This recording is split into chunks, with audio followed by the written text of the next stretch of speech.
Hello, Douglas. How are you doing this pleasant day? Hey kid, go away. I do not have time to deal with a cardboard, whatever you are. What's your deal anyways? I don't know what you mean. I mean, what is the point of cardboard? Underneath this zombie exterior, my visage is constructed of an invincible green Douglas fur-soft fit. That is why they call me Wicked Strong Doug. I have survived for thousands of years of loading without failure. If I spit on you, you will fail under your own weight. Doug, what have I done to offend you? Am I not family? Do I not splinter? Just because I am made of pulp and glue does not. Quit your jibber jabber. I grow tired of your illegitimate structure. I should be free of this tedious conversing. I will crush you under my 18 by 6 footprint just for kicks. Ready, go. Why the long-faced son? Master, I can't defeat the evil wood. I am hopeless. You are not hopeless, son. There is always a solution to every problem. Yes, I am. I am only cardboard, and the evil wood is super strong and super braced. There is no way I can stand up to him. Yes, very true. He is much stronger than you and much bigger than you. After all, you are just heavy-duty paper, but you must understand, everyone has a weakness. Weakness? That is impossible. He is over 1,000 years old and still stands strong.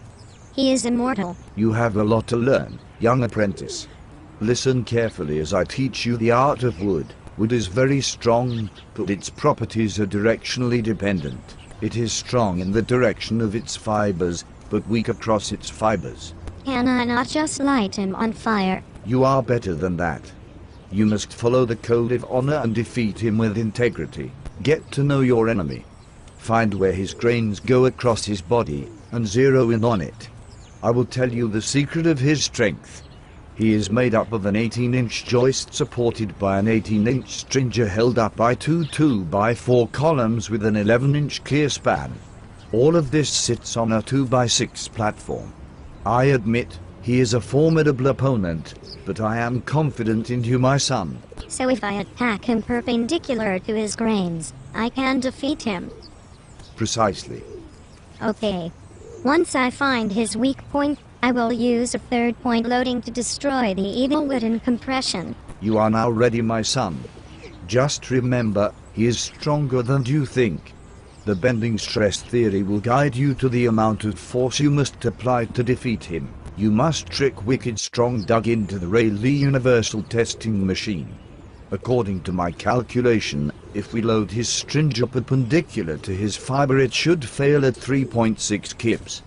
The stringer should break before the joist because I believe the load transferred from the joist to the stringer will be more damaging than the bending moment applied into the joist. I have an idea, Master. I will lure Wicked Strong Doug into the testing machine and smash him under a third point loading at 3 inches on center rather than 6 inches on center because his joist will break too easily.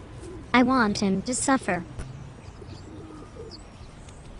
Very good. Now you are learning boxy. With that type of loading you should expect some deflection in his stringer.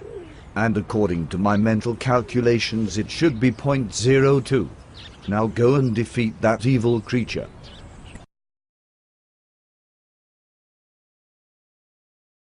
Yeah.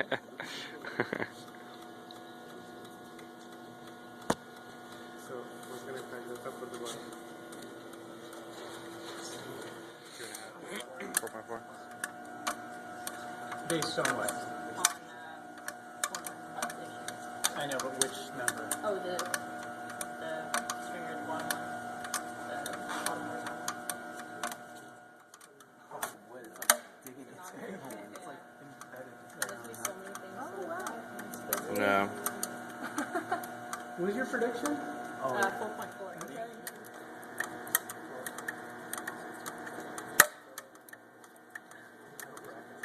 Yeah, it's like, oh wow. Yeah, it is. You know what would have been interesting? Ridiculous. Can you guys see your back, the local crushing at the load point?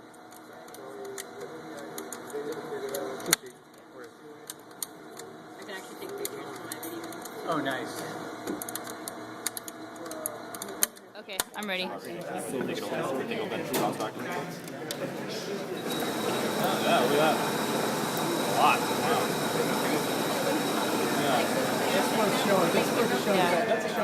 Master, that fight was vicious. I was finally able to defeat Wicked Doug. That nasty piece of wood got smashed with more load than he expected. But I didn't put my guard down. Yes, Boxy, he did very well. Much better than I expected. I suppose we did not take into consideration his supports when calculating the maximum load needed to take him down. The bracing and mending plates that were holding him together stiffened his stringer from bending and its ends from rotating, thereby increasing the load needed to destroy him. It was awesome. His stringer got fractured in flexure at 4.0 kips. That was pretty cool. Indeed, Boxy, it was awesome. Did you see how he was bent out of shape? If you noticed, Wicked Strong Doug had a knot in his stringer. Fortune favored us, my son, because this knot contributed to a greater deflection than expected. My calculation had predicted 0.02 inches of deflection 3 inches off the center of his stringer, and he actually deflected 0.22 inches. It was magnificent. I never thought it would be possible, Master, that I could ever overcome someone like Wicked Strong Doug. Thank you so much for teaching me the art of wood. I was able to exploit Wicked Strong Doug's weaknesses by knowing his properties. Exactly. Remember that you can defeat anything that's stronger than you by simply knowing its weak points. Now you can go and face the real world with all that you have learned. But Boxy, now that you know the art of wood, you must remember that with great power comes great responsibility. No doubt, Master. I will never let you down. Why the long-faced son?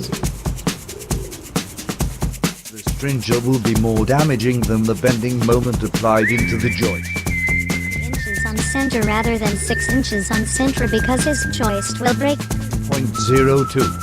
Now go and defeat that evil creature.